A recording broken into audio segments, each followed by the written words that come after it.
in this work, I understand this is a constructed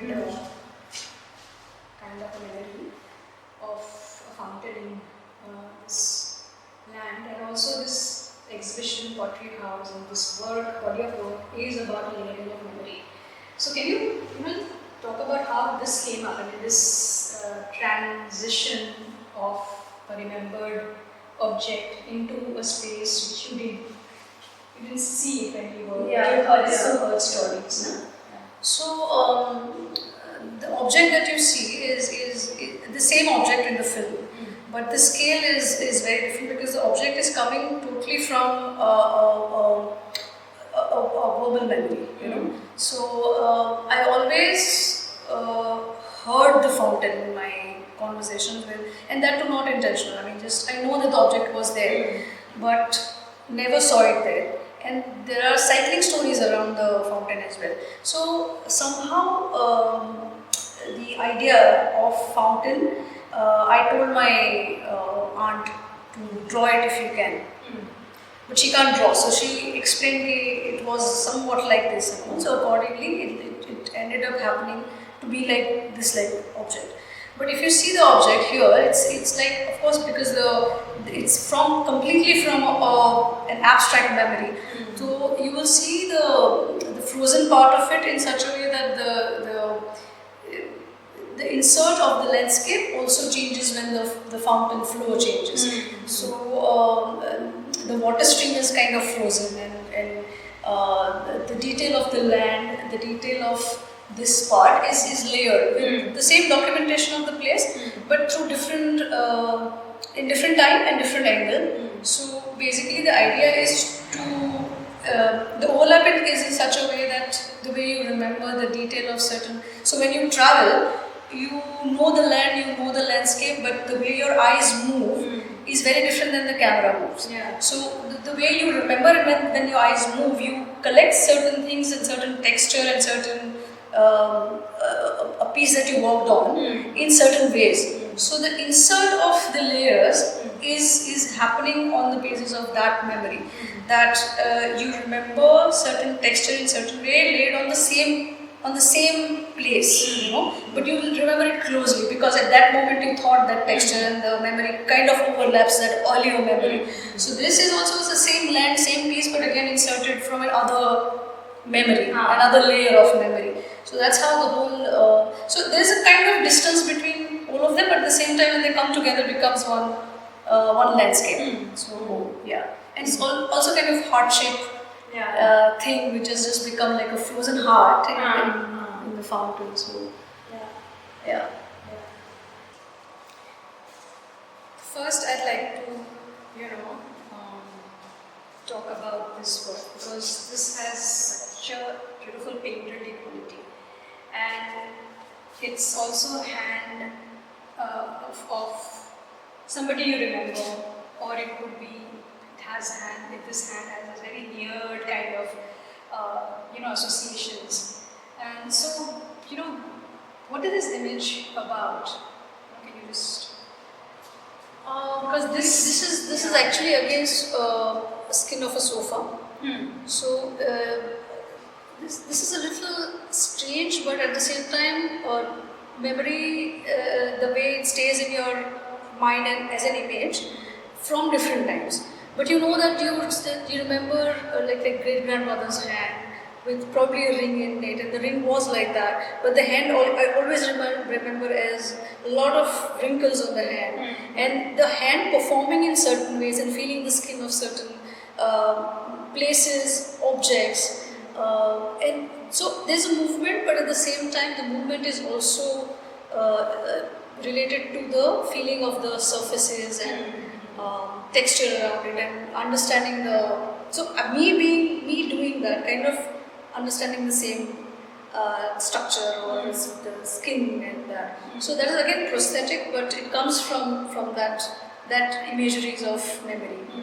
So this sofa is a constructed sofa. It is a real sofa. No, this is from the photographs of the family archive. Okay. And it's a little close up to that. But the sofa is appearing in many of the photographs, because in like same way, like there was a big 9-tile Ajanta painting in the living room, which someone gifted. Ajanta, Apsara, like the Apsara, the very famous one, very famous Apsara portrait in Ajanta, and we used to only call it Ajanta because that's how the identification happened of the portrait, and it was glazed on tiles.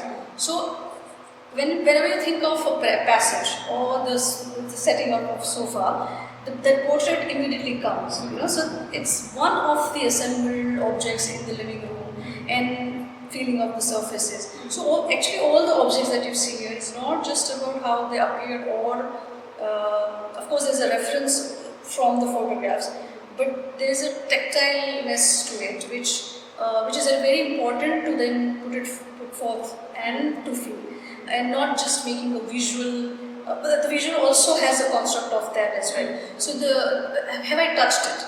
And I know the object in which way. So all those memories like come together to make. All the works have that. Here it's much simpler because simpler in the way it kind of appears, because it's just the surface in the hand, and the light is kind of very.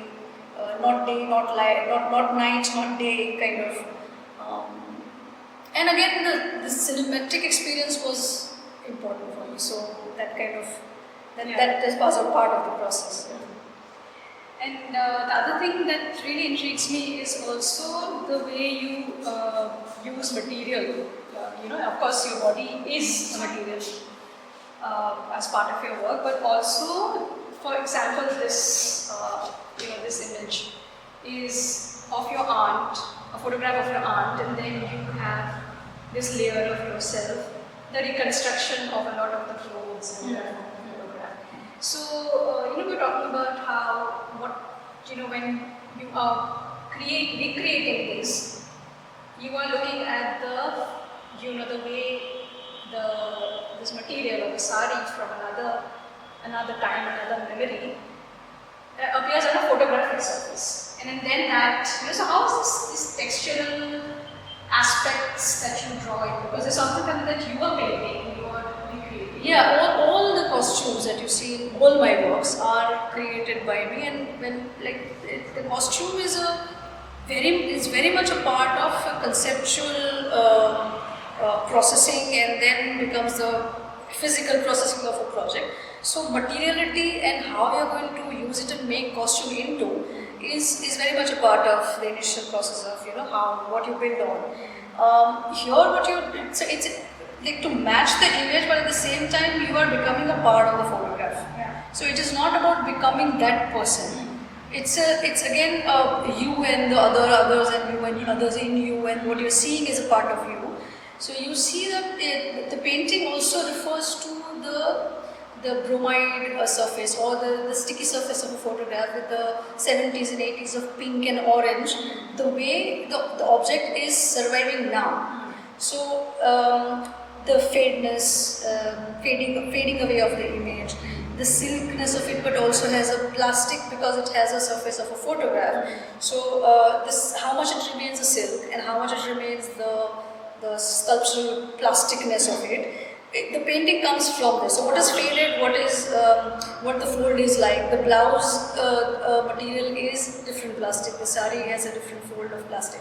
So, and painting comes from the surface and the photograph, and how it appears in the photograph. So what you see in the mirror is another woman who comes from another time, and you are entering her space. So there's a back and forth dialogue between the two. But in the image, and it's in the film, it becomes a very easy insert and coming out sort of. So these details are important for me, to keep, what to remove, and how much light to kind of put in, and also the light absorption of your costumes. Are they reflected? How much reflected they are? How you're going to develop it into a costume of like a regular mundane grade of plastics. So and those details are very, very interesting for me, to develop that, and making all the. I have a tailor. We work closely together. I draw and he cuts, and there are other tailors as well. the other performance is done by. So and by now they know that what I'm talking about. So I draw, they cut sometimes, I tell them not like this. So it's a back and forth process that you do it with them. But painting is only me. So I paint all the costumes based on what the concept is and what is being part of. Depending on that, then the paint comes very easy for me. So it depending on the object, the costume, what it is, it takes its time to do that. But it's again a very instinctive thing, not a very analyzed way of doing it. It's very important to keep it like that. How you absorb an image, how you understand it, how it stays with you is also very, very important. So it's become part of me. I don't have to analyze or think about it, and I don't even remember when I thought of making photograph ke liye costumes from plastic. But then now I go back and see as if I understand photograph as a space, then how you understand that space. If you want to be a part of it, if you want to roam around, if you want to kind of elaborate the atmosphere, what it becomes. Can you hold it as a nucleus in a cell or something? Or photographs also have memories. So with the memory of photographs that go within your memory, and do photographs generate its own cells, and can you hold it like a nucleus and then become another photograph, is something I'm interested in. The constant pushing those boundaries of making photographs, and that you're dealing with certain material and certain medium, but at the same time to break that is equally important for me. Otherwise, there's no idea of that performance or photograph in any way. So basically, I think maybe now, as we sort of move around the exhibition, I'll sort of go back in time from your current body of work, so that we sort of gather the various kind of processes that have happened in the making of your work, and also photography and performance, and the sculpture and cinematic transformations that we see finally in India. All these elements that come together in a film. So, I mean the diary also has a lot of associations to which we can refer. Diary is basically the gathering of the project, how it became a project. Only it was never thought in a film. But when things started developing, and I thought that things I'm seeing in certain ways, and motion is happening within certain photographs, and because it's kind of collage, it's assemblage of various things coming together, and the in between space, the behind space, the front.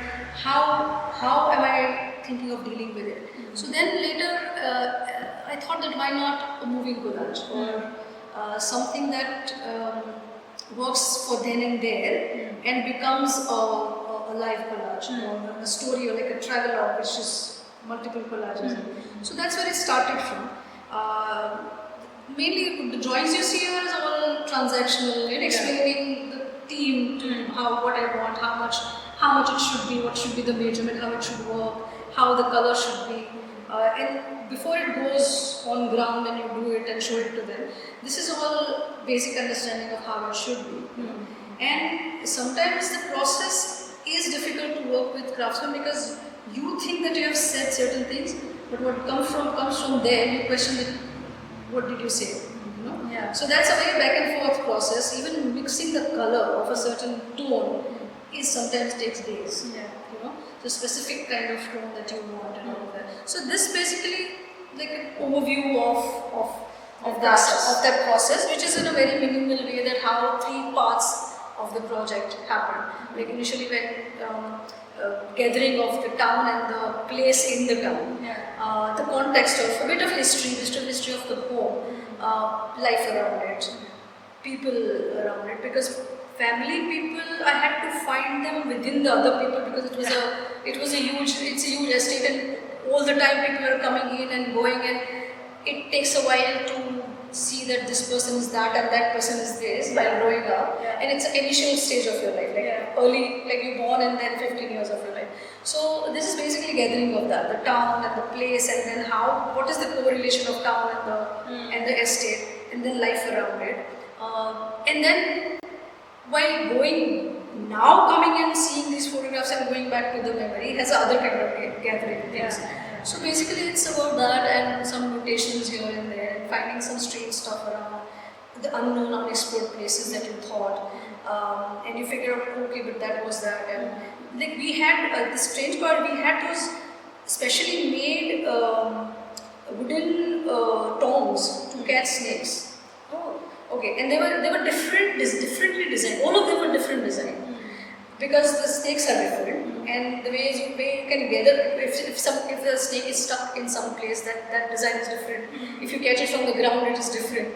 And the snake coming and going, it was a very common thing for us. because it's such a large. And it's open. So when we had a huge garden, so all the time it's coming and going, and a lot of other like frogs and lizards and all that kind of animals were all around. So that was one very specific memory of those designed tongs in a particular rack, which is close to a gardener's cottage, which had a ground underneath in certain ways. That's it. That's the image. That is the memory. Now, when you look into the image, there are so much of details that you know that okay, you fed the ground by just putting your foot on it, then you see the undersurface of it. And on top of it, there's just other kind of tiny stones on it. So these details of memory that you kind of try to put together, and then again becomes the collage of other memories around the same cottage and makes the picture. Yes. So this simplifies it to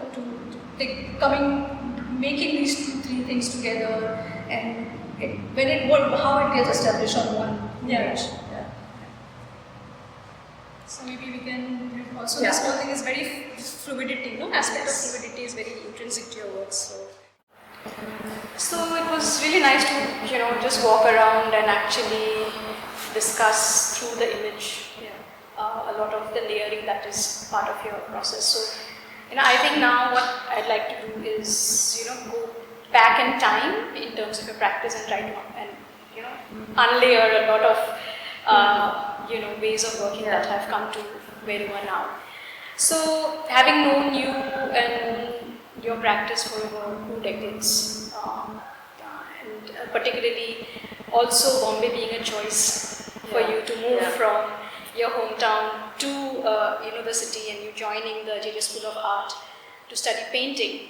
And it was very interesting, like we had this conversation yesterday also about how right from, despite being a student of painting, right from the second year onwards, you were already probing at disciplinary parameters and working on a range of other kinds of materials apart from the set curriculum. So just to put a bit of a framework as we understand here. So work comprises of photography, performance, public art projects, video, film, and also earth installations. There's something that you've also had, this garden of prosthetic garden here at the guild itself. And so, your work lends itself to sculptural assemblage and cinematic transformation. And you're also turning the camera on yourself, exploring the materiality of your own body, like we talked earlier, experimenting with prosthetics, framing situations and contexts to place yourself in a photographic or film. And also, how your performative self-portrait transforms a range of characters. It's not one, it's also about encounters with different kinds of people in your life or in your neighborhood, on the streets of Bombay. And so my thing is, how did you arrive at such a practice? And I'd like you to dwell a little bit more on, you coming to the city at a very young age. Why Bombay? That's another question I have. And also joining JJ and then, probing at decision parameters and sort of constantly trying to figure out, a practice that is beyond a set curriculum. And also because in the 95, 96, there's a lot of changes, socio-political changes were happening. Yes. It was also the turn from, in the Indian art scene, moving from traditional mediums and methods to kind of new media and stuff. So it was at that, it's a liberalization time Yeah, and the new economic. Yeah. So it was at that juncture that you were also practicing. Yeah, there was a sudden boom of a lot of Western, not just artists but also basically Western shows, and a lot of talk around the other kind of art which we used to see in books and read about them, and it started coming in. So it really opened up also the kind of shows that were happening in Bombay, get to meet those people, and even for when I was just thinking that in today morning, that people, no matter what, even if the artists were working on making paintings or other art, there was a very strong influence of photographs. You know, a lot of artists were painting from photographs or some other way. There's a very graphical influence of photographs within their work, and I think the 2000s have the record of many artists taking that. So that has a very straight influence in JJ as well. I mean, in its own little distracted way, but it was there. But because you were in JJ and you were in painting, you have to paint. You know, so people who were making paintings had this very abstraction or certain parts of photographs taken and made them in a graphical way, or those kind of paintings were very much there, and all other kind of photographic influences were in their painting and other medium as well. I think, if I'm not wrong, even at the same time, a lot of projection started taking place in people's artists' work. So we got to see that more. Now, when I think now that as soon as you project something on the wall and you make a space, the space itself becomes theatric. Yeah. You know, so it has its own invitation to things and the way you view it and all of that. So that was the time when all of these things were happening around, and we were learning the old legacy that JJ carries and the skills and the craft around it and all that. But coming back to your question that you started with, for me, Bombay is the first reason to come to JJ. Of course, JJ, it was decided from class 7 that I want to go to JJ. But lack of exposure, you say, or maybe I wasn't sure what I'm doing or I want to do is towards what. It took a while to understand that fine art is the only place where it is explored the most, what I'm doing, or what I want to do. So initially it was maybe textile or design or probably architecture was also one thing I was thinking about. But JJ was sure. The place was for sure that I want to go to JJ. And also because living in Shihor also had a very close association with Bombay more than any other cities. The people who live there also have connections in Bombay, but also in my own family there are a lot of people in Bombay, and I used to often Delhi and Bombay most often. So 1 year in Bombay, 1 year in Delhi. So I was known to city as a visitor's point of view, and I loved the freedom of the city.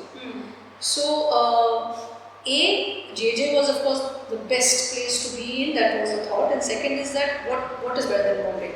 Because you get your freedom, you do what you want to do, there is no other rules that you want to, so it's basically to attain that kind of freedom and make your own decisions and do your own life was the first thing. And first year was also a romance to that, for me. And I was happy exploring places and going to galleries and just meeting, because I fortunately got to know a few artists before coming to JJ, and before coming to JJ I already had one experimental show in the earlier college I was, which was a applied art college. I did 2 years there, and I had a small experimental show where some teachers from Bombay came and viewed the show, and also some coverage in local newspapers, and because I was a student. So then it became a little more sure that fine art is the place. And the teachers that I'm talking about, they also suggested that if you want to pursue art, just take painting in JJ, there is no other way. And then I visited JJ. I went to see the shows, and I got to know a few people before coming to JJ who were a very important part of JJ. So I entered with that idea in my mind in JJ that okay, I'll do this and I'll do that, and the basic liberation was that I will not have to make the traditional ways of making art or not have to paint. I'll do what I want. Then there's a whole freedom out there, and I'll make things and that romance. But once I got into JJ, it was a completely different scene. It was the over-constructed idea of skills and you need to see objects in certain ways, you have to paint certain ways. Skill is so much important. And okay, even if you count that you can develop skills, you do not go beyond just making that and polishing that all the time. So after a point, it becomes very suffocating when you come with this idea of freedom with material and freedom with ideas, and you want to do this and that, and there's no boundary, and I'll do this. So first year became a little bit of struggle to kind of do that, and then also to think about your own thing. So somewhere I had to choose that I'll continue doing my thing, and ended up doing nothing for the first year.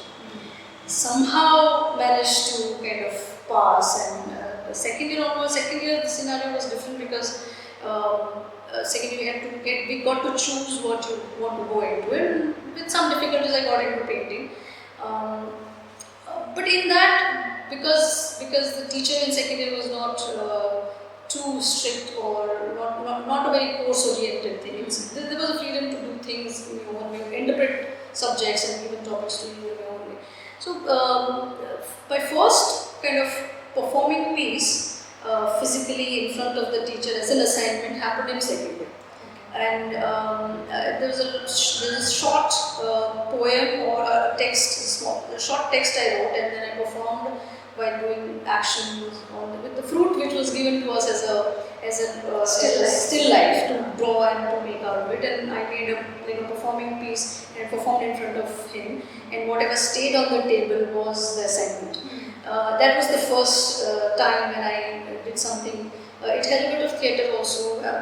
But thing is that you are still in just past first year, and you're trying to do your own thing, but also understanding that what you're doing.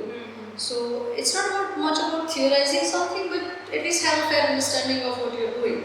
So questions used to happen after you do things, and that's when you go back, look at things, and again make another one. The expression was a very solid reason for me to do something. And doing something was a very, very important thing for me to understand the world. Without that, there was no possibility for me to understand anything. That was for sure. So, and you can always think about what was that and what wasn't. And then I came across, in first year I came across Ways of Seeing, the book. And that changed a lot of things in my mind. That how you perceive things. And Borges' writing is so clean that anybody can understand the way you should be understanding that.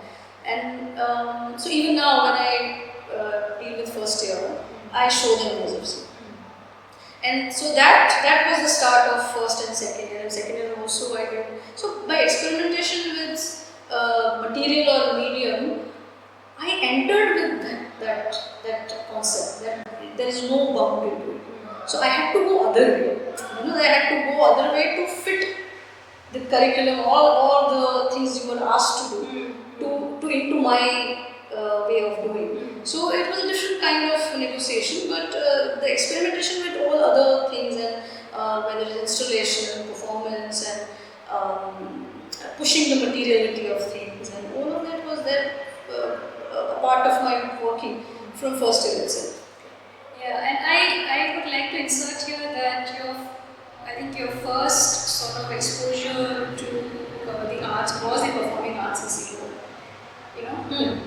Folk performances or various kinds of folk theatre, and that was part of the town's ethos. So I think when you listen to what you said, and from second year you sort of performed what might be a still life. So I think one can draw back to that analogy, that your first exposure was the performing arts. and then that as an early thing, and then you're entering the institutional space, and then there's a wider context of so many shifts and changes in the artistic sphere at that point of time. I think here I would like to insert this whole idea of your artistic research. The way you're looking at material, pushing at material, probing at institutional parameters. All of this artistic research also, and looking back at a lot of your own stories. And I would definitely insert that in a perfect way. So, and to talk about this whole thing of photography and performance, it's also about time-based disciplines. It's about and also where tied to space and place.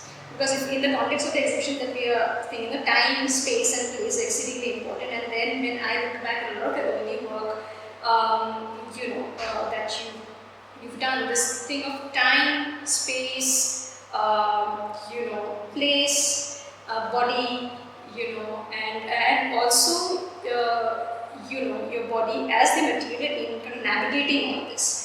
So, and the other thing that I would like to also kind of probe here is the question of artistic labor, because whatever as an art studio practice, there's a lot of laborious ways of reconstructing, and at the same time there's also, it's just not you, there's also sort of exchanging ideas, skills with other people, with film professionals, with craftspeople, maybe a tailor, or and also where you go and rent out your dresses and costumes. So there's various kinds of dialogues, dialogic mode, which is evident, and I think it's an intrinsic part of your practice. So these navigations of artistic research becomes very important, I think, to understand how your practice has evolved. So can you give us a sense of lots of points I know. I'll try to go. If I miss out, please point me. Early years, exposure to performing arts, all the exposure is towards performing arts. There were, I was always interested in making good drawings, whether they are cartoons or greeting cards or a portrait or something, but anything which I did 2 years of Bharatanatyam as well. So, but after a point, everything has a very prescribed sort of system. It was suffocating, So performing art was fascinating because it had a very grounded expression, and there is no idea of error there. There is no idea of error there. They're only expression. Of course, if you follow certain like a strict teachings in certain ways, then it might. But for me, early years and all folk poetry, folk dances, even going out and performing them with groups and all. And my family was very closely associated with these things. My aunt is a dancer, trained dancer. My parents used to do plays on stage. But because they liked it, none of them did as a full-time thing. So my exposure was there towards mostly performing arts. There were painters, local painters, and traditional art and all of that, which I went especially to see and observe, and without me going there also I will come across and all of that. But beyond a point, it was not probably liberating enough. Or probably you wanted more, not just as a creative or whatever the idea of creativity is, also as a person, or also as a girl child or whatever, it works on some levels. And you just being in a huge family where all the males are taking decisions, and still women have this strong presence and different hierarchy, and you figure all of them differently, and so many people. It became a little bit of important and kind of crucial to get out of there and find your own ways of doing things. So in that sense, struggle was chosen kind of whatever if you call it, like, figuring out your ways and all of that. So living on my own in Bombay, and then like looking at these things was the first thing to do. Now, the performing art and the idea of performance, which is contradictory to performing art, and the idea of modern, contemporary, that happened much later. When even after college, I would say. In college, you're just absorbing and doing your things, and I want to do this because I'm inspired by this, and I want to experiment with this, and that's what had happened. Of course, in those 5 years, I came across some very interesting artists and books in some way, some presentations in NPCVA. Like after 2000, the world opened up in a different way. So then the entry points were different, more than what was earlier. But so early time of exposure is that, and then JJ, and then to make your thinking and making together. Yeah. You also had a exhibition in fourth year. Yes. In Amrita Gupta. Yeah. So the experimentation with the material and even performance art and photographs. I had painted my friends and photographed them even before coming to JJ. So that thing was there. Those kind of body and space and appearance and image, that was there. But fourth year was because third year and fourth year, 2 years, I got a free of cost place to stay, and I produced a lot of work, and then I thought that if there's a lot of work, then why not to show it? So in Bombay, it's extremely expensive to book it, and who is going to offer me a show at that stage? So then I booked all the floors of Lalit Kala Bhavan in Ahmedabad, also the campus, and my entire class was there. In fourth year vacation, I had put up a show, and it was covered by all newspapers there in Ahmedabad. But the best thing was that the way the exhibition happened with everyone's support, and everyone was a part of it. It never felt like a solo show. It was my work, but everybody was putting up the work, and two friends fell because there were large hoarding, my drawings on large hoarding, and they were outside wall, on the outside wall of the gallery. So we were managing. We had hardly any labor. We all were managing the show, and then they climbed up, and two of them fell. One fell ill. So the experience was very, very learning experience. Like how to put up a show, what you can do better, and all of us enjoyed it so much. Yeah. But in that exhibition, like the range of experiments where you see performance, where two of my couple friends were performing as performers in the show live there. Then they were painting, there were drawings, there were video, and there were hoardings outside, there were sculptures. So whatever I did in those 2 years, it was there in the show. Yeah, and performance on the side, it was always happening, but I have never seen myself as doing only that, or photographs, or I think is a very, very obvious choices of medium that I don't have to think about much. It's more about what I want to create and how I want it to be seen. So medium is decided mostly by that. So in that sense, I'm much interested in the intersections of all these mediums, and not just pushing them somewhere, to also break them and let them become something else or something more. And in the same manner, I think the film now has come in a very natural way of progression of things, that what time and space it can be. Because whatever is happening in front of camera is the thing for me. There's a whole long process before it goes for camera. Yeah. There's a very long process of reproduction. But reproduction is really very long. A lot of brainstorming and material and things that you develop with other people and all of that.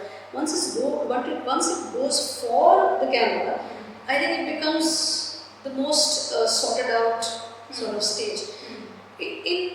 in film it is different. The pre-production part is the same, but film is like everything is moving in front of you right there and then. There is no space left for 10 frames before and 10 frames after, which is possible in the still. But in film, it's very much the now time, and it itself is a very contemporary, which is a very very present time, which is very fascinating. So how do you create this the many times or many layers of thing in one, and like the entire thing is moving. All these collages are moving, but it also has a quality of different times and different space. So that's what fascinated me to go towards making. Why not to make into film? Then just keeping them as in still, You move one angle and everything changes. Can you make a space which speaks for that? Can you make a space where it is a two-dimensional surface, but what is the entry point for the viewer? Is there an entry point for the viewer? Can the viewer enter it in a way that he or she or becomes a part of it and joins the travel? And can you hold the place in such a way that the viewer joins you? So those are the questions that I was trying to kind of play with, and that's the reason. Yeah, yesterday when we were talking, and there's this interesting thing that you had worked in the Maniparic Center for a year. Yeah, and that at that point you also saw a presentation on Cindy Sherman, which has been yes. And also this another thing that you received very interesting feedback from Geeta Kapoor Yes. at that time about she talked about this understanding this distant photograph and an image. And so I'd like to explore a little bit more about how you responded to Cindy Sherman's work, because she was also a student of painting, and then she moved into photography, and performance and all that, performative photography. And the other thing is also in the Indian context of that time, when you try to construct a sort of history of performance art in India, it was very experimental, ephemeral, a lot of non-documentation being available and all of that. But when in your work, when the photography is reconstructed, and there's also a photograph. There's also a sense of documentation of the work that is there. So maybe you could explore these. So like being in JJ and like the space I was living in not in literal sense, I mean the place my mind space was living in, I never thought that these are experimentation which is going around me. I always thought, whether by whatever the understanding of things are, but I always thought that is there any other way of being? So there is no idea of, in that sense, there is no idea of time. That okay, this was not to understand history in that way, that okay, these are the new things that, of course you can look back and think of those things, but at that time for me it was a constant process. And being in JJ, I thought that that's what I'm here for. If I'm not doing that, like if I'm doing that, I'm not making any difference in any. That's how it's supposed to be. Maybe others who are not doing it, they're not doing it. So I never saw that okay, these are the experimentations that people have done, and then now I'm doing something different. Yes, I was there to doing something different, but not in comparison to what happened and what I'm there to do that. So that was the first idea, and by that means I was not too much affected by shifts and changes at that point, but it was. I had my own counterpoints and my own questions to answer to, and in a way I was kind of having my own way of putting it out there. So I was not always too much in touch with. I knew what was happening around, but not in ways of taking that information. I was absorbing it as part of my growing with my art. It's also part of your research, I think. Part of my research, the way you understand it. The things you are not important, you filter it out. Yeah. The things that do not stay with you, maybe it's important, but it doesn't stay with you, it doesn't. So I never took it very hard to kind of. It may appear later that you find that okay, that was something very. And that same thing for you as well. Yeah. That you find that that time what I did was something very interesting. interesting. I should probably think of. So in that sense, there is no time effects in that sense. Cindy Sherman, I think second year or third year I came across this presentation in MPCA, and it was a film still, one of those film stills she worked upon. And so I initially I just didn't understand that what is work in this? What is the work part in this? Is it sleeping on the bed is the work, or somebody has clicked the image is the work, and it's titled as film still. So is it a film and I'm seeing a part of it? What is it? And I learned more about it, and I really like the way she's slipping in. It blurs the boundary of performer, or let's say a participant and the observer. The line in between just completely gets blurred, and the entry point and the viewer's point is also kind of multiple or challenged, which I found interesting. But in some time, I also realized, in the next 2-3 years, I also realized that the construct within a photographic image has a lot of limitation. Of course, it is fascinating and it's already done, and what more you see here, and photography is taken in what practices, and how it has come out. What is the value you create around the visual? What makes the concept around an image, or is image just an image? Is it speaking for itself, or is there more? So all these questions you're subconsciously kind of dealing with. But one thing I was clear that you will have to allow other things to come in, else the concept is only a concept. And because it's a photograph, it's either you create the work or play with the layers in such a way that it's not just the found idea. It's the process. It's a process from concept to making to image. And would I be able to see my own work after years if I go back and see a photograph? If it's not, then the idea of formalism does not stay. So I very early stage I distanced myself from the very idea of just the formalism. Like the idea of putting some certain compositions, certain ways, and making things look fascinating. It's a very short-lived idea, and which was already done by some real good artists. It was already done, so it was not fascinating. And I never thought an image as photograph. So it was never a question for me to have that. Should I paint it or should I photograph? So the question of the medium never came from that place. It's the story, it's the thing that you want to say, it's the conceptual ground which decided to what it should become. And it still stays the same with me. Now, that is why I'm always, like that, I painted photographs as object in my final year. Because as painter, you have to paint. So not just as an image, paint as photograph as object. And it became something different, something else, and I painted just for the sake of painting it. But the point, the interest always remained as in how to push these intersectional junctions. Where do they meet even? Where do they meet? Even if they meet, is the abstraction aligning? Or the imageries when they come together, is the process seen?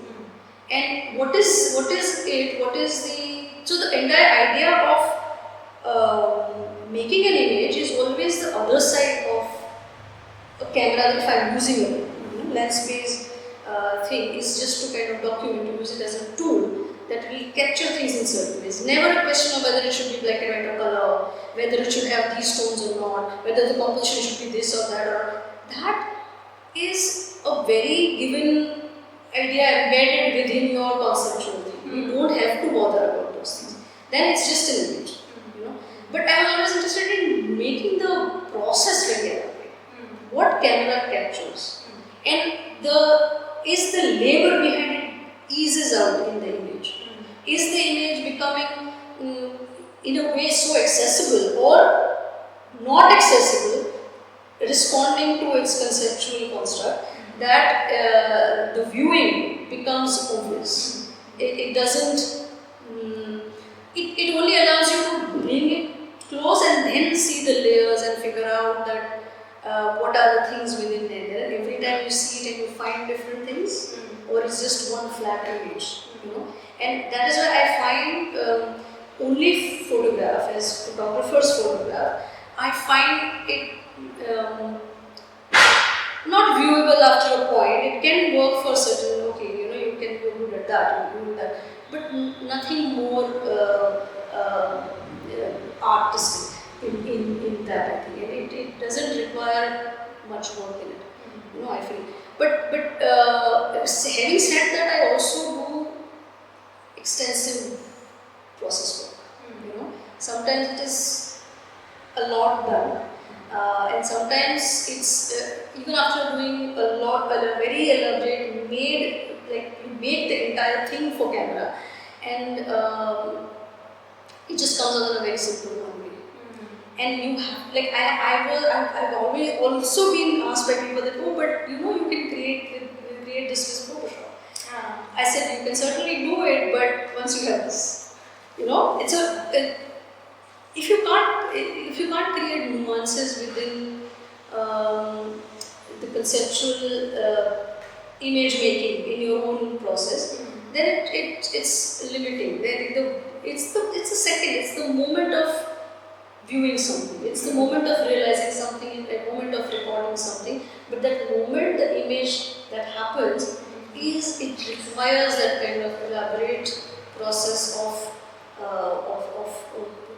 knowing the place, space, if you call it a character, how you're being in it. Are you in it or you're out?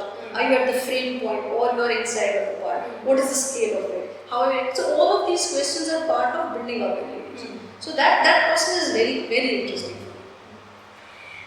To go further on your body in space, I would also like to draw on two interesting bodies of work, and also about you as a woman, navigating. Sorry. Gita Gopal. Yeah. Yes. Sorry before you say that. Gita Gopal, yes. She might not remember this now, I'm sure. But I think they were presenting Tate Modern show in NBCVA, and I happened to be the coordinator for the event. And I thought, since she's here, it will be a great opportunity to just show whatever I had. And I was just a fresh graduate at that time. But I had two, three performance pieces, which I did something in college and all of that. And the drum work, which was just presented then in the monsoon show. So I presented the theatre screen to her and all that, and she quietly saw everything, observed and all. But at the end, she had only one thing, she said other things, but one important thing that I feel was important, her comment, that she said that it's very intelligent, it's very intelligent thing of you where you're finding a gap between the performance and the image. So I think you should think about that space. That's only those two sentences she said, she might not remember that, but that was true. Yeah, I think it was true. It's pointing out to the in-betweenness. That is very, very, intersectionality and the in-betweenness, be your, probing at, the body in space, it could be probing at gender, it could also probing at materials, it could be probing at, various kinds of parameters of, photography, performance, and then also the other kinds of other institutions that you've done, where things also move beyond the body into space. So there are two things, also navigating as a woman in the city. I would like you, because I saw your,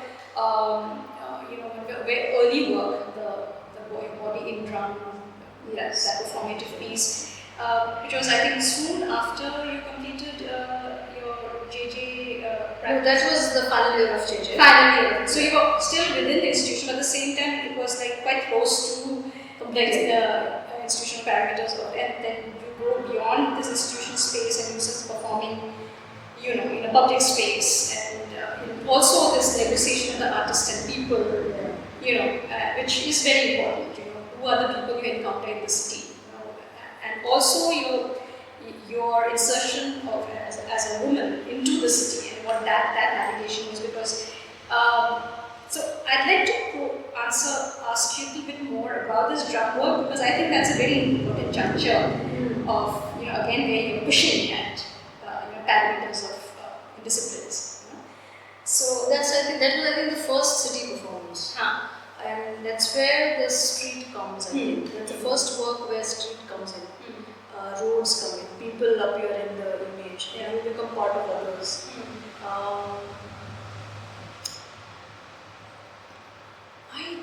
Honestly, I don't exactly remember what happened at that time, but it was a continuous process of seeing yourself and breaking the norms of institutional boundaries or expected from you, and the monsoon shoot.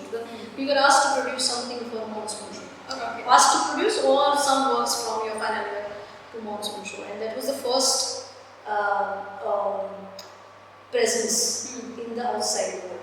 Of course, I had my show and solo show and before that as well. But this is like an official sort of journey entry to all these freshly graduated people and for me it has, so wherever I'm showing, just to kind of add to it, that even if I'm showing at a park or in a very specific corner of every work for me is of the same weight. So, I was excited. I know that monsoon show has what relevance or whatever it is meant to be, but as far as it comes to producing a work, it's the same space for me. Even now. So the drum thing also, because the water is my first, the road and the element of water, the earth. I think that is the first work that happened, and. You drive the drum like a vehicle, so you are there among other cars. And this is in Burley Crossroad, which is, you can't even imagine that now. Just going and doing something on the crossroads of that traffic is right now you can't imagine that happening now that easily. But at that time I had just had a photographer that was an architect, and he met me when I was printing my photographs, and he saw that there and he said that I would love to work for you. Just tell me when you are doing something.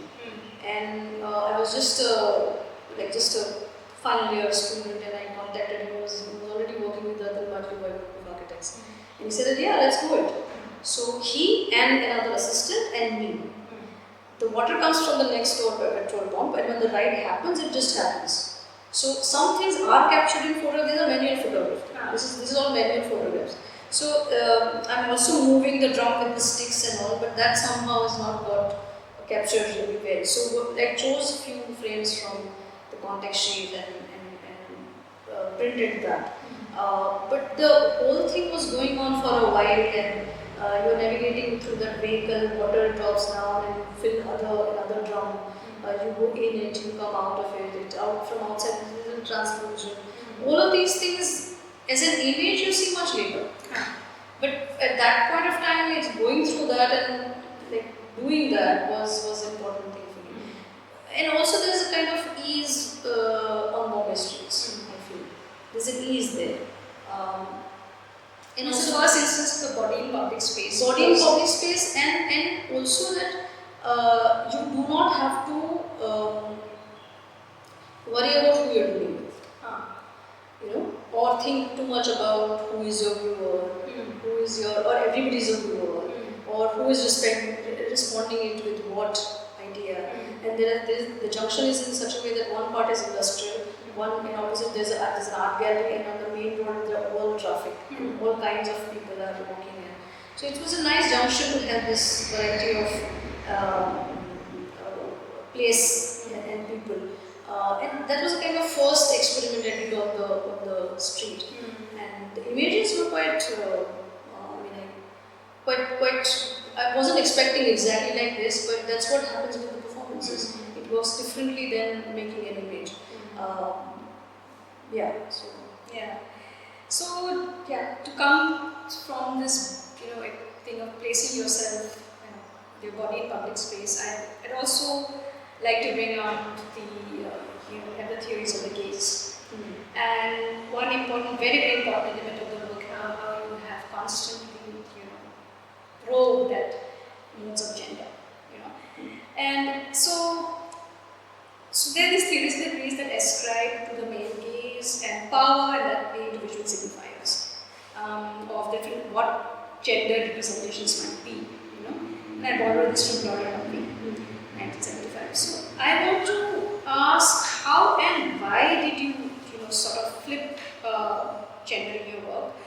And one of the important things that you also mentioned to me was that as a child, when you face the camera, you sort of froze, awkwardness. Yeah, there was a very strong awkwardness when you're facing the camera.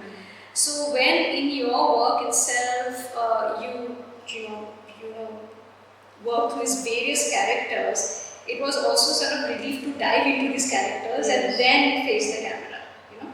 So this is a very interesting sort of insight into this whole thing of layering of the prosthetics that comes in, the various kind of layers before you step in front of the camera. So I'd like to understand, this kind of probing of gender, inhabiting various kinds of male characters, particularly from the body of work, Three Cool Guys in New York.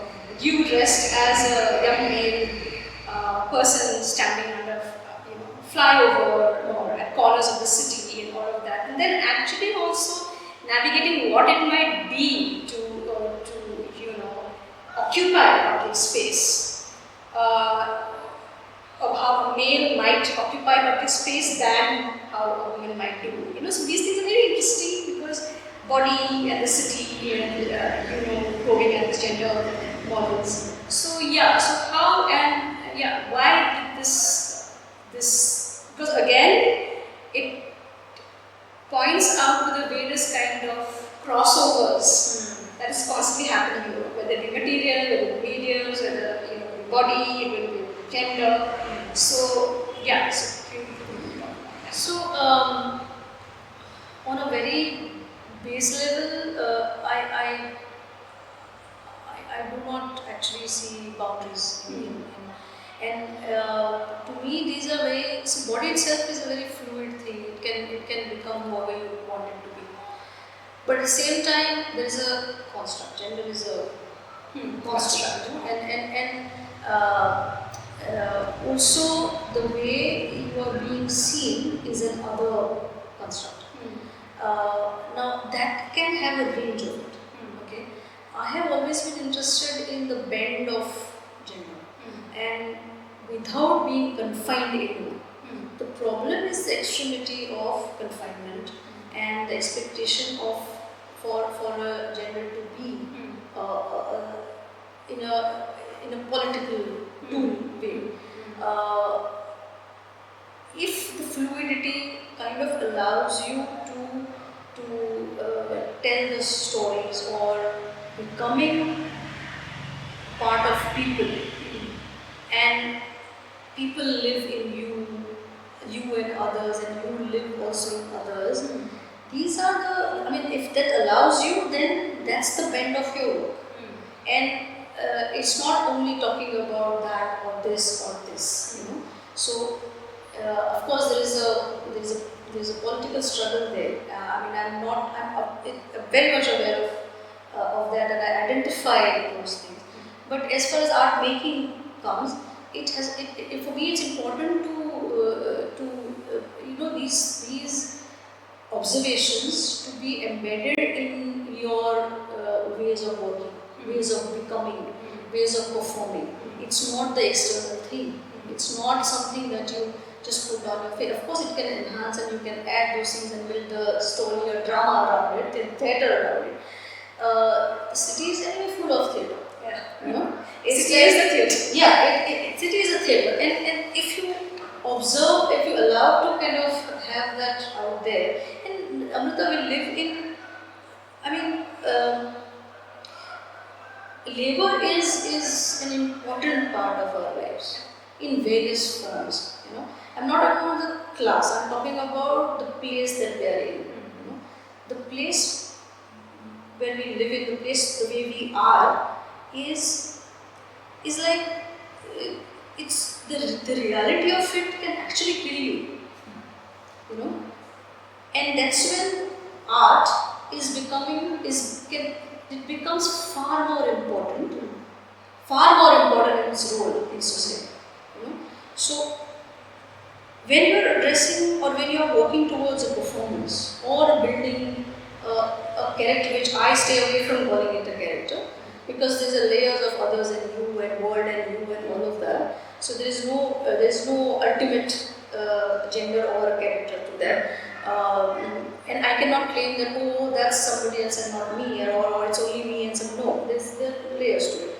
And is it so when you're working on those things, is it possible to think of the idea of leisure without touching the idea or looking at the idea of labor? Is it even possible? So what is it? Is it when you're building a performance or you're thinking of an act or interacting with the city or in a museum?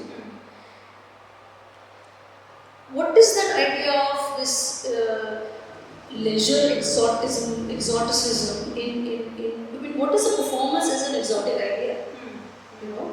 How do you kind of touch that without looking at the idea of in a larger idea of labor, and how do you connect to that? In that sense, it kind of defines the way you look at your performance space, because then you are directly talking about your performance with the idea of safety. How important it is for you to make that or to perform it in such a safe manner. Performance comes from truth. It doesn't come from just an idea or a story. Of course, all of that is there. I'm not denying that. But what is the truth? What is your truth that you're trying to say? Politics come from there. Aesthetics come from there. And if you build that, what are the challenges that you are taking up? Are there challenges? What nature of challenges you are taking it up? How are you navigating through it? And what are the is there a space for growth? Is there? What is the accessibility for a group? Is it exclusive that people just view you from far and people see you as a museum piece? I mean, that also happens. That also happens by the very system of museums and galleries, which sometimes is fantastically come out. The pieces are made in certain ways that it works perfectly and beautifully there. I'm not talking about that. I'm saying that as an artist, what are these challenges that you are preparing your body or yourself for? If it's only leisure and it's only about the exoticism, then it is not interesting enough for me. Unless it has some intersections. So then you are pushing those boundaries in a way that it extends the conversation. It extends the idea of all these parameters that we spoke about, and the construct of society, the conditions of it, and the gender you live in. And gender is also like it's a range of it that you come across. Yeah. And all of them have stories. Yeah. So these things are and with the city and labor and the reality of it and all, there is a stoic expression, with it comes with it, the impassive. In itself also it creates a theatre. How it is not avoidable at all. Now, how do you kind of absorb it? How do you take it? Even as a viewer or as a performer, whatever. And sometimes you look at something for more than 5 seconds and you become that, whether you register it or not. but the labor and the stoicness of it and what it creates is used in a very beautiful way in many. I mean, in films it's a lot.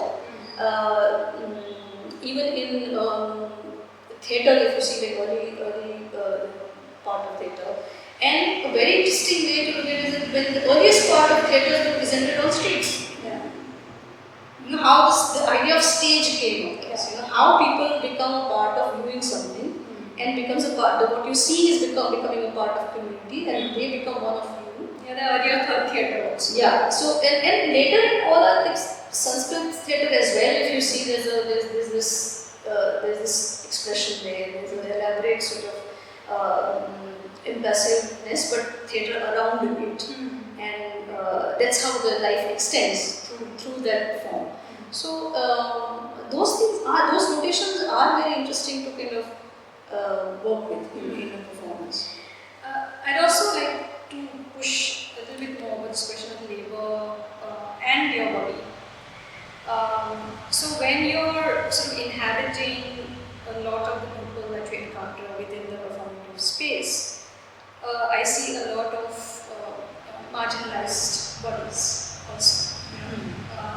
People you encounter on an everyday basis on the street, for example. Another thing in the public art projects that I've encountered is they push yourself to a certain extreme where you have had fractured bones as part of the performative process. For example, the Bulldozer Yatra, which was in 2012, co-produced project between Urban Bikes and Art Oxygen. So there this appearance of various kinds of people that you encounter, who sort of, like you said, become part of yourself or your experience. So basically, it's this whole experiential map. Yeah. It's a map of the city, of the body, of labor, of people that you sort of constantly. So that actually extends this idea of what are the challenges that you are identifying? Are you processing them? And how are you translating them? What are they becoming? And what's the idea of safety along with challenges? So when we talk about the body in my performance that I kind of carry is face real challenges. And those challenges are you can smell blood and bones and sweat and bruises and not that they are intended to, but not that comes as a very surprising thing. When you put yourself in extensive situations, your entire focus is on doing that, performing that in a way that it becomes a part of life. In that process, if the consequences happen, it happens, and it has happened. Now, after that, how it stays with you is another experience. But I think that's my way of dealing with or looking at challenges. But within performance, there always this idea of what you are questioning or on what ground you are connecting to. Even the connection is happening, or there are few people who are just observing you as a. I mean, observation also comes. That also has a very good end result that people come up with various kind of. With Bulldozer Yatra, all different kind of people came, and the questions they were asking was entirely not thought of.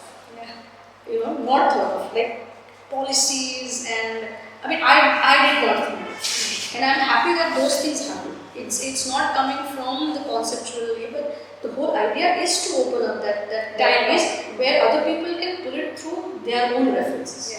And they bring out their opinions, views, questions, all of that. Lots of students were there. Lots of few artists were there. A lot of other common people were there. There were permissions also. Permission. The police, the van which court gave us. That was. They were also viewers, and they were more worried that you have an ambulance ready. You have, the idea of this doing something on the street and the unsafe idea of unsafe is kind of there in most performances. If you see, there is that line there. That, yeah, is there that can happen that way. So it's on the edge. And same with the no moral, which is like a bridal run from land to the sea, like flying from the path, stone path, and then putting yourself immersing yourself in this large water body called an ocean, the sea. Like the run is a very because the surface is very undulated. You can't predict the stones.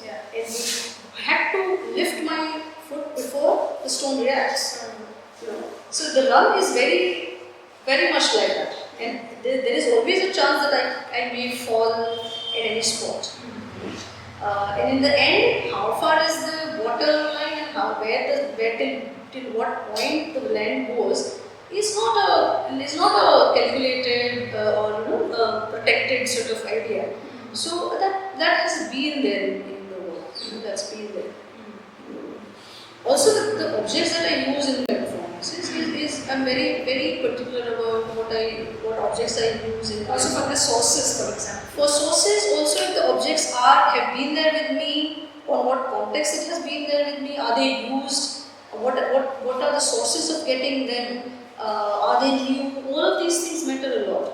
Where do they come from? The materiality of it, the way it performs on whatever you want to do. All of that has been very important. Many a times the objects are made or they have been there with me for a while. That is, the material has been there with me for a while. It has certain context to it and all of that. Yeah. And also the body of work, the suite, for example. That has, I think, that it's a body of work which is really widely exhibited. So there also, I would like to probe at this thing of sourcing of the material, because I see plastic as a very strong element in that. And we've talked about using different types of plastic, how thin or how thick they are, and how once they photograph what kind of sculptural qualities they have, what kind of qualities they acquire. So in this body of work, it's also you placing yourself in the kurta pajama amidst photograph of old men or zebra. So these, and what was it like? Because I think that's a very important body of work that one needs to sort of talk about. That's a still series. It's a still series, but the process which has gone behind making those is very close to what this film is.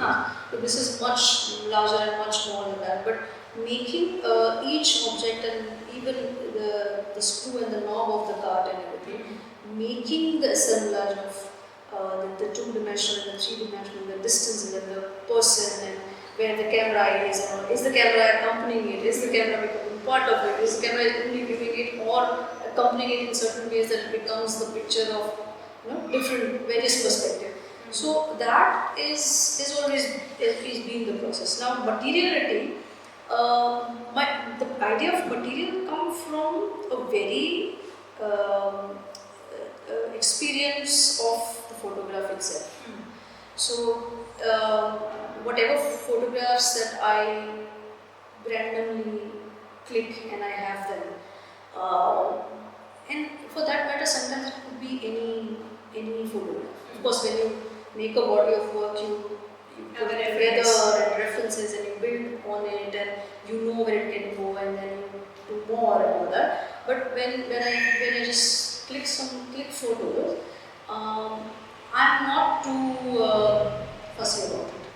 I click whatever I like and the way I like, but I know that's like a laboratory material for me.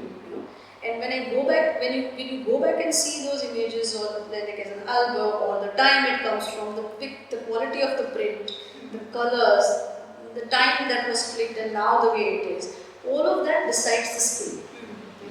And the skill almost becomes the materiality itself, and that's how the objects are made. So even the sweets on the cart, the eggs, And I always try to play with the weights and the volumes and the look of it and what it is and what it appears to be, how far it is, how you feel that the kid is just standing next to the card, but it's actually far, or it's part of the two-dimensional frame, but the person is sitting here as a different sort of perspective. So this is how perception works, I feel. This is how we remember things. This is the intensity of things makes us remember certain things certain ways. So if I'm able to kind of generate that intensity in some or the other way, that is the idea behind making of the photograph, not just the image. The photograph as a space, it already has that three-dimensionality which you kind of break down and play with and extend certain part and change the skins, and that the grammar of it changes with the viewing of that. And also, we talked about the sourcing of material for your it's also from very popular sources. For example, you're renting it out from film a place that Depending on the concept, yes. Depend if the performance is what is the background story of the performance? Where does it come from? If the conceptual characterization of the picture or the making of the picture demands that it has to be this way, and it has to be referring to somebody who is living in some part of the city, and that probably that would source the material from certain place, then yes. But it's very much a part of the conceptual decisions that you want to make. And then when it comes to visual, of course you work on it because you know how you can create things and what you edit, what you have to keep inside, what looks good and what doesn't. What is the older idea of beauty that you want to just get out of, and what other kind of. So it's important for me that the space between the camera and the subject, what happens there, that's a very important space for me. It's a viewing space, it's the breathing, it's the air space, it's the sensory how it works, how you perceive things, all happens in that space. So that space is very, very important. Now how to activate that space is work. So subject, of course, you work, this entire thing is subject, but what you create for, and then when it goes for camera, sometimes you cut that distance, sometimes you create the subject in such a way and allow the camera to see in certain manners and certain motion that the things happen, the chances will come in between that space. If I don't get that, then it's just any picture clicked, taken and all of that. So that's a very important space for me. So before we come to specifically to talking about Pottery House, I'm also would try to probe a little bit more about, yes, you are the author of your work, but at the same time that you work with other people who contribute to the making in many ways. Like I said, film professionals, craftspeople, people who's cutting the cloth and all that. So I want to probe what are the conversations there, because that in these kind of other agencies are also very important, the contribution of again I say that dialogic movement is very important, whether it will be your formative photographs, whether it will be public space, art in public sphere, and also these because there are these multiple other people and their minds also interacting, and there's an exchange. So I want to sort of understand what is this exchange. I won't sort of call it a collaboration, but an exchange. There is definitely an exchange of ideas, there's definitely an exchange of skills, there's definitely an exchange also of what might emerge from a conversation. That contributes to work, Yeah, you rely on their understanding in many ways, but that's why it's a back and forth sort of process. But yeah, I have a small team. And most of them have been with me for a long time now. And for instance, Ayazbai, who has been with me for over 20 years now, from my first makeup project, and he knows that what when I say something, what it means. When I talk about prosthetic in certain ways, or we will need something like this, so we immediately understand what I mean by that. And he's like now he's more like a production in charge, like all the sources, resources, who to call, and who we should get in touch with, or where do we get this thing from, and all of that. And prosthetic is also kind of course, the prosthetic person is different. He's also been with me for a very long time. But kind of I asked him to check out, or by himself. He will just make sure that the prosthetic guy is doing it all right. If it's needed, he has to carry the cast with us, keep more material. And if this is no, we should get a trial for this. Don't just and then this has not come out well. So on his own, he will now he'll. So I over the years, like this trust, kind of trust to when I say that, and when people the team will say that, okay, let's do it this way, not this way, and we will do it. That means I know we will do it. So from carpenter to camera person to of course with this the filmmaking, the two additions to the group, and thankfully they are wonderful people to work with and completely trustworthy. But the exchange is in I get driven to work with people who are like, of course you need a technical knowledge for these things, as even I do need to have, but somebody who is working on a specific team, like you have three teams in a major team. That one is a sculpture team, one is the makeup team, and one is the shooting team. So one person under that, we had three photographers. This for stills to capture, and one is the motion, is the main. So he will make sure without me telling that the stills are doing fine. This is related to the film you were talking about. Yeah. So this team became larger in this project because there are more than 35 people worked upon it, apart from the smaller parts of it. And all the departments know of each other, that we had one meeting each, but along with that, all the departments know that what the other department is doing. So the coordination, there is no point where anybody doesn't know that what this one is about. So the conversation is very intimate. Yes. So that's why the core team is of only 7 people.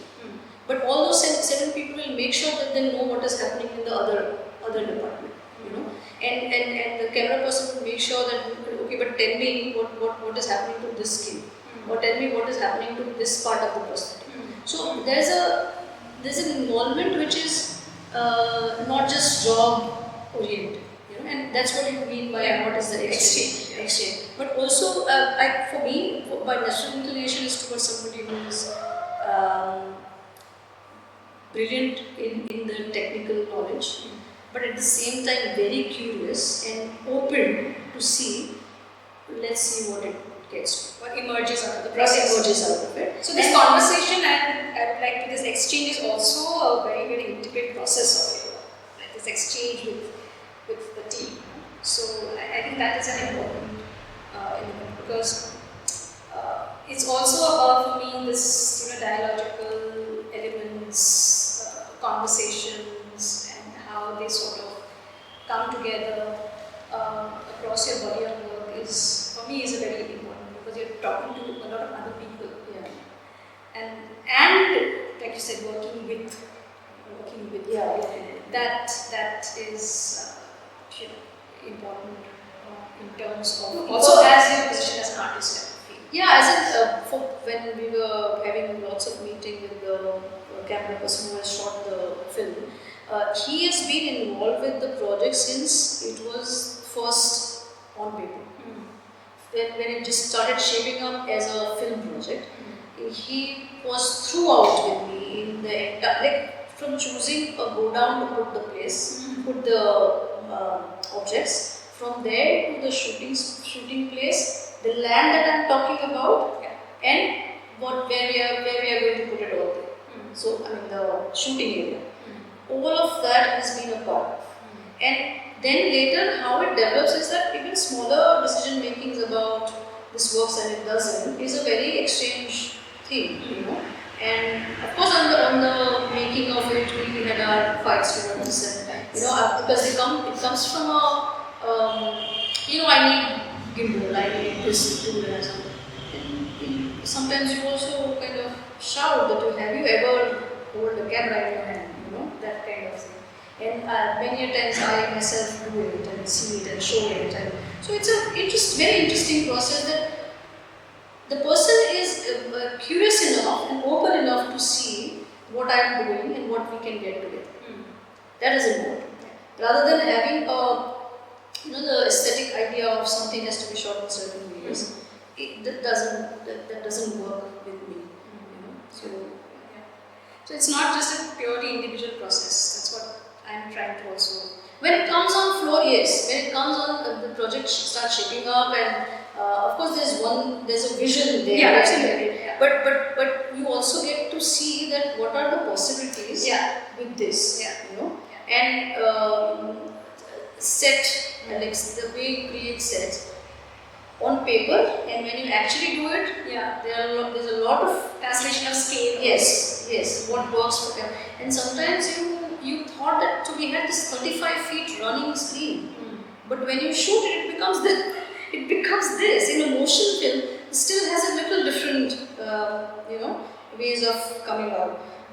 But with motion, this whole this is a huge screen, and this actual space feels so big, and lots of things happening in that. In itself is a very dramatic space. You shoot it, you don't shoot it, it's a different thing, but the entire space is very dramatic. But as soon as it comes in the camera, it changes its scale.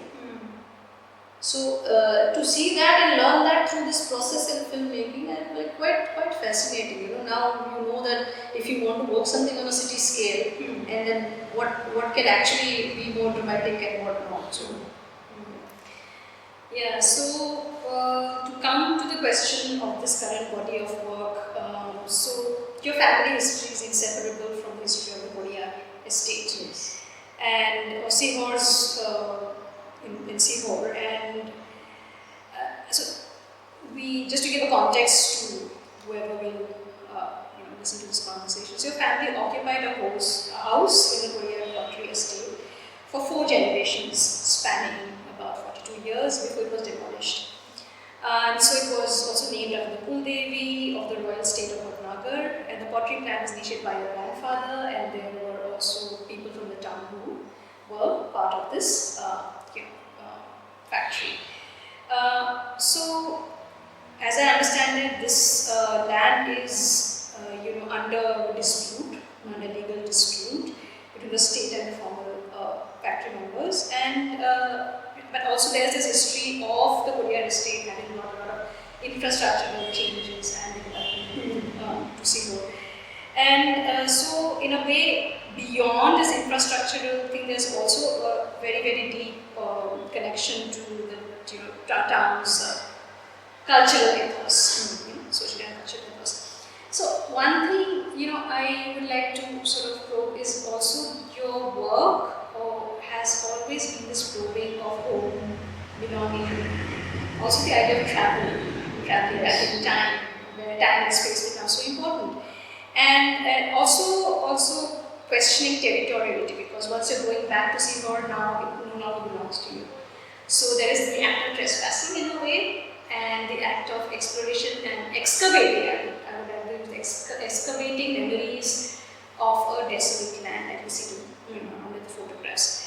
So it's also this very fluid memory state that you're traveling through in the film, and also the kind of The images. the images that we see.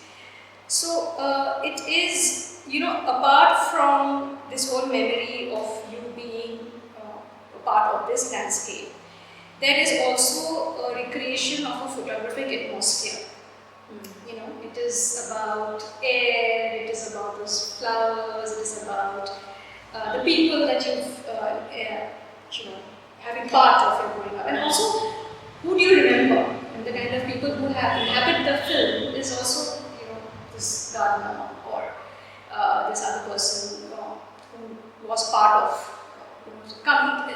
Also these comings and goings of These are in flesh. Yeah, Flesh. comings and goings of Yeah. people in space. So basically, how does this body of work develop? Definitely, it is this, because it's not a nostalgic lens at all. You know, it is an exhibition of memory, but allowing what the fluidity of memory Yeah. remembers. Yeah, I think it's more like a travelogue where so the idea of travel has been very important in all my work. So is the walks. Yeah. And so here you walk, you pause, you collect, you release, again go walk, and then collect certain things. You keep some, you release some. It's that idea of travel. Now, there's no sentimental longing here, but also there's no sentiment. No, there is, there is. The whole idea and the intrigue to do something like this is more investigative in nature. You know that what memory does, what stays with you, and in what form it stays with you, how it multiplies, how it changes its cells, what photographs talk to, photographic atmosphere and the memory, how are they layering with each other? Can you make sense of it? And all of that, can it make a third space, an other space, which reminds you of all of that, at the same time it makes you forget, so that right now it's happening in front of you, and so all of this thing is happening now. There's a now thing right now in front of you. So you will see the landscapes are very current landscapes, and they have layers of other things from photograph, from memory. The objects are shaped from some parts of the photograph which I had, and some are from memory. So there are patches of those things. They are merging together and making another landscape. There are abstraction in scale, so that you wonder that the object actually belongs here or it does not. Where does it come from? Is there an idea of time, or there is no idea of time? And also has very uncertainty. The uncertainty has been part of all my it's all my what you're seeing. The uncertainty is a part of that in between space of subject and the camera, which is very important. That it's part of life. Yeah. It's not a found image. It's not something that you went out with the camera and clicked. But then there's more to it. Yeah. There's more to it, which probably you saw, you probably did not. Something like this happened, or probably it did not. Yeah. Is this the way it happened, or it did not? And even if that happened, what stayed with you? Was it that way, or was it? So that part has been there in my work. But here, there's a lot of other layering happening in this. There's a lot of back and forth of the land, the memory associated with the place. Now, in place, I say that land is just a holder of home. Container. How it holds the home that you're navigating through. You're thinking of certain memory in flesh that you collect, and then you forget because another memory comes, another layer of maybe the same memory, or another memory just comes on it, layers another image, image on it, and that image multiplies into 10 different images. And that has its own complete existence. That's own meanings. It has its own meanings, and that is true to your experience that you have recreated and rethought of and renewed memory, and there are layers of that coming from there. So I've tried in this to kind of play with it a little in a more extensive sort of way, but at the same time it should become the image should be easy to, I don't know if easy is the right word, but it becomes like an obvious belonging, sort of. It's also associative. Yes. So the natural forms of it, at the same time, what comes from the old, what is made, what is real. Everything is like made out and from different materials. And is the clock real, or it's made? Is the time frozen, or is only frozen because it's in the image? Is the cat real, or it's plastic? Is the milk is actually there, or it's just so? This uncertainty is very interesting in all my work. But in landscapes, I think it's all a little more. Like I've tried creating more layers through one part of it as well. All parts of it is in one, but at the same time it's. Yeah, what I also find very interesting and important in because in the film, like I've seen it twice before, and we've also done this conversation at camp, and so I feel that the various elements of your practice over the years has come, and come and found its answers in this film in many ways. Is it? Yeah. So it's just coming together a lot of these, elements that you've been sort of constantly experimenting and constantly probing on. It's all just come together very beautifully in this film. And and it's also an accumulation of home. For example, seeing this image here of a female body in a desolate landscape with a dining table, and there's no kitchen. There's this whole loss of a very intimate space, the hearth as it were. But if I were to see this, it would not just be your experience of a loss of it would also be many other people who have experienced this kind of loss. So this loss becomes a very, very universal kind of. I think that's what it works constantly probes at. It's not just it's an experiential map of your experiences and the meanings that emerge from that, but it also expands to, for example, I might just cultivate it to my own personal experience.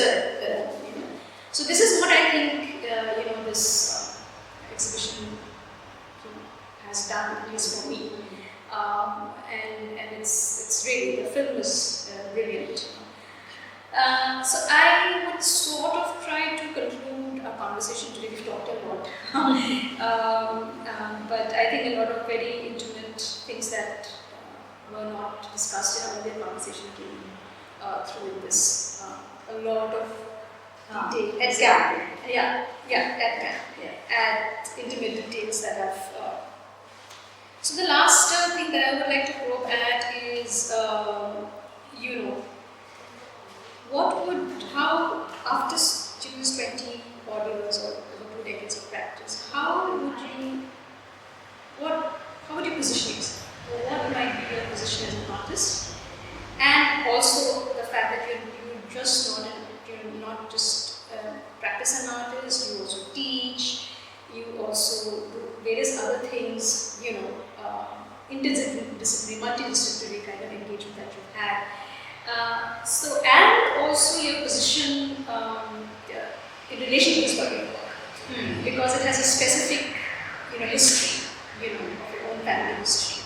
At the same time, the kind of characters or people who inhabited in this film, in this body of work, is also of people beyond your families, beyond your family. There are also people who have been intrinsic to your growing up or whatever.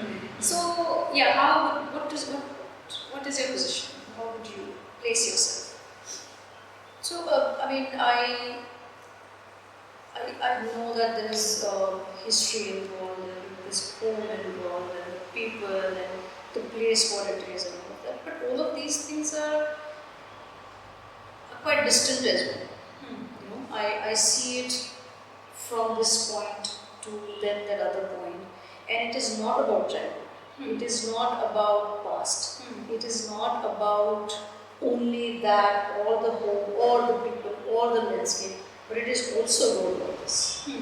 So that distance is something that makes you give the entire thing motion now. All the vantage point of the present. Yeah, because otherwise it's not just about history. It's just not about character. It is not just about this or a landscape or a land or people. Of course it's all of it, but it's not just about that. So the distance help you to kind of make everything coming in a way that it is right now. Contemporary condition of it, the way you are able to see it now, and what is the status of that changing cells? You know, the way it stayed with you, or the story of it and all that. And there is no idea of conclusion at all. There is no aim, there is no intention to reach that point. Not at all. You know, is there a going back? No. Are you trying to make a bridge to go back there? No, not at all. Not at all. Are you like, is there a kind of a longing that keeps the nostalgia on or something? No, it's not coming from that place. Now, when you said the first part, what was it? I'm sorry, I just missed out. The first part you asked? Your position. Yeah. That's what the position. Position is well, I have never thought of it this way, but I'm quite intrigued by the way people, the way our relationship with people, and in that same sense, our relationship with gender. Yeah. And so the extended part of that, the spaces we occupy, we deal with in the city, and as a constant evolving of culture and understanding people in us, and putting yourself out there with it. There's a lot of awkwardness there. And so with the idea of prosthetic on the body, it's a very awkward place to be in. The makeup itself is also a very tedious process to go through that and sitting for hours and becoming something else, something more, somebody else, something else. You know, all of that is a very lengthy process. It's also the soil and the body, you know, the way the soil, earth, as you say. Yeah. Sometimes you're just stuck on one tone on the skin. Yeah. That I want that tone to be earthy. I want that tone to be muddy. You know, and how do you achieve that exact thing? And how the camera perceives it. Sometimes you just spend one day on that. It happens, you know.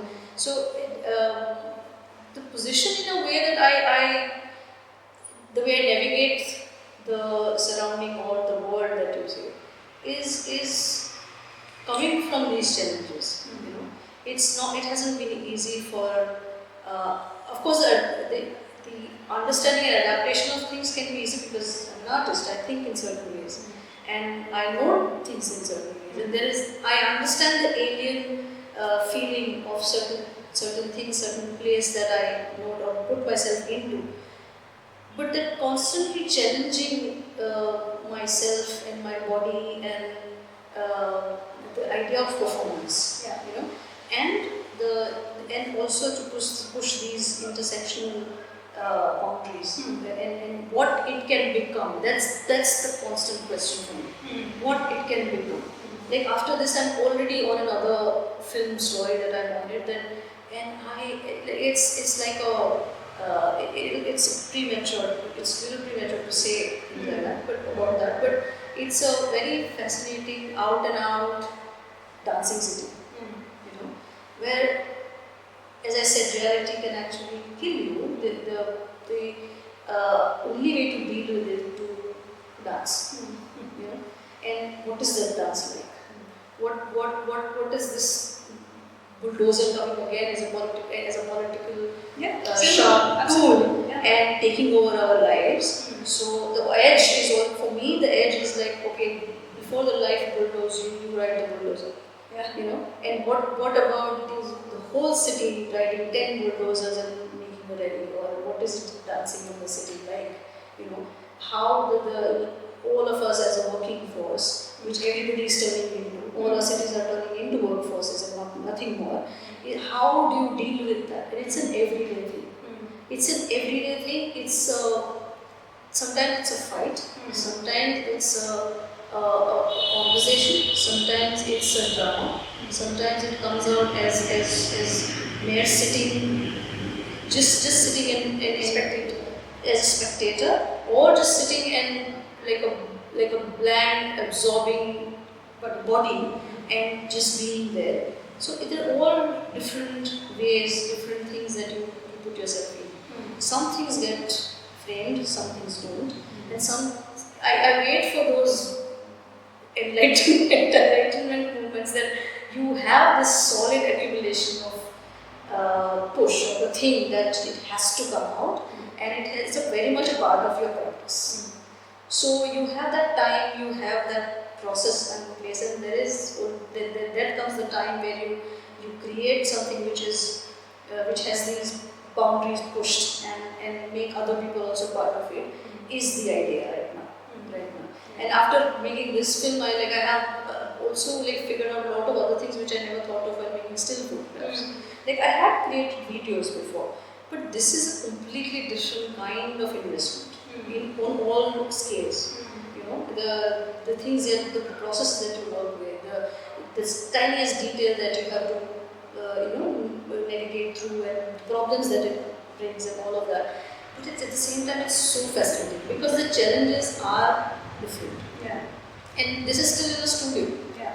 Now, if I think the city as a play, as a stage, or as a playground, then the theatre completely changes. Yeah. Completely changes. I think also the way you employed performance work, it is also, it's a very, very social, political and cultural provocation. There's this constant provocation of what might be the meanings that generate out of kind of what that that has to be, for me, it always has to be open. Yeah. It always has to be open. Otherwise, there is no. So, for me, it's very exciting that you perform something, and it will, because images has larger life than the performance. Performance has a different kind of presence and control, not control, and how people associate with it and all of that. And the images of it has another life to it. So in the images also, the people who witness the performance is one thing, but the images the way it go across, if it keeps that otherness, the otherworldly situations alive, it has a point where somebody can access that, and a woman living in Afghanistan can think of a situation which is, okay, I know this, or I know this way of being, or the structure of this, or the story. That is very interesting. And if a performance allows that, then it is performance for me.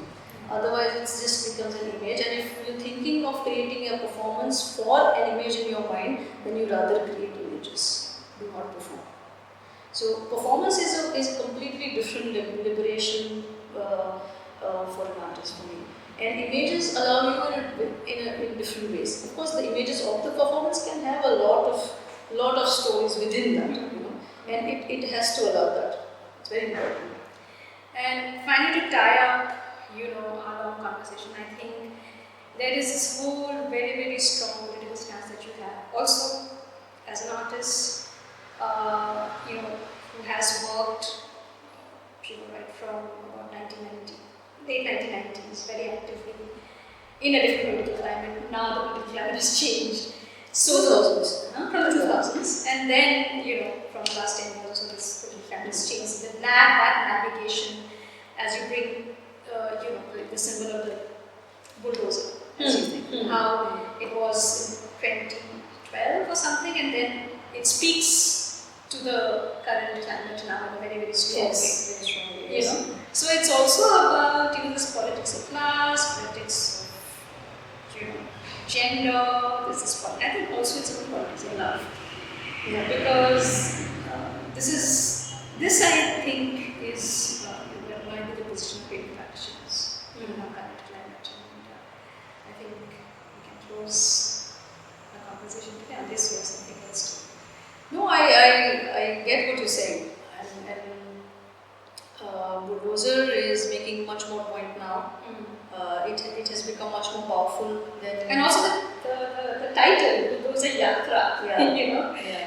The yatra now can have all other meanings that I never thought of at that time because it has so many more connotations. Yeah. And some are strangers, some are more dangerous ones and more dangerous because you are part of it and you're living through it, and still you have to survive, not survive, you have to resist in ways that we can. You have to resist in a way, and also you have to say your story. Yeah. You have to say what you feel like with the same amount of claim that a bulldozer can. Yeah. You know, so to stand next to the bulldozer with that voice is very, very important, more important than ever now. And it has been easy for anybody to fight distant politics. You know, it's to voice out that standing far away. You know, it's difficult to deal with the immediate that you're dealing with, or how to kind of stand immediate realities, and how to stand on your ground and deal with it in a way has been a constant part of being an artist. So today I say that not just politics of living in this place, but just becoming an artist, just remaining an artist is first a matter of courage. First a matter of courage. And if you are working with all kinds of different tools and not just one ecosystem, then even more. You know? And the first thing is that which is more important, and then to carry out your story with the same strength is a very important part today. So yeah, I think that's what there is no way returning back. There's no way unartist yourself. Yeah. There's only one way to be. You just have that courage and continue. Thank you, Mansi. I think. Thank you. And also, Thank you. congratulations on this current body of work and having known you both as a friend, as an artist, as a fellow traveler in the fields that we are in. So I think I'm proud. I'm very proud of. Thank you for being there to listen to my stories even in odd times, you know, and exchanges with in times that one goes through, and knowing the practice closely with that lens also is very. So thank you so much. Thank you. Thank you for being there.